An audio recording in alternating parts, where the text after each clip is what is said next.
প্রতিদিনই আসি, বাইরে দাঁড়িয়ে থাকি। যেভাবে ভর্তি হয়েছিলেন তার চেয়ে ভালো আছেন। বাংলাদেশ যতবার বিপদে পড়ছে ততবারই জিয়া পরিবার আশীর্বাদ ছিল।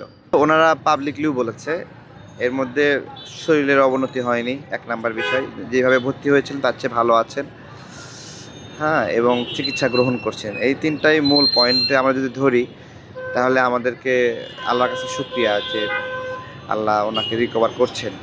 আমরা চাই উনি দ্রুত সুস্থ হন।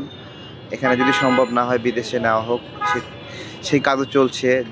ডক্টর জোবায়দা রহমান এসেছেন, আমরা দেখলাম, আমাদের সামনে দিয়েই উনি ঢুকেছেন। তো দ্রুতই নিয়ে যাওয়া হোক, সুস্থ হোক উনি। বাংলাদেশ যতবার বিপদে পড়ছে ততবারই জিয়া পরিবার আশীর্বাদ ছিল। যতবার একবারে বাংলাদেশ জন্মের সময়ে নেতৃত্ব শূন্য ছিল। শেখ মুজিবুর রহমানকে গ্রেপ্তার করলো, আওয়ামী লীগ নেতাদের অস্তিত্বের সংকট আসলো ওনাকে গ্রেপ্তার করার পরে। সবাই এত বেশি আতঙ্কিত হতো, আতঙ্কিত হবে না কেন?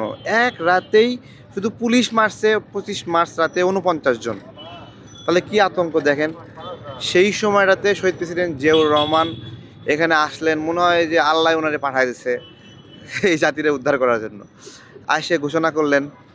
আবার 90-এর আন্দোলনের সময় তখন বেগম জিয়া কত বড় ভূমিকা পালন করছেন। এরকম যখনই এই বাংলাদেশের বিপদে এই পরিবারটার অনেক ত্যাগ আছে, এই জন্য তো আসি, এখানে এসে দাঁড়ায় থাকি, বসে থাকি, ঘুরি, ঠিক আছে। ভিতরে যেতে পারি কিন্তু যাওয়া উচিত না। বাইরে দাঁড়ায় থাকি, প্রতিদিনই আসি, বাইরে দাঁড়ায় থাকি, সবাই যেরকম আসে এরকম।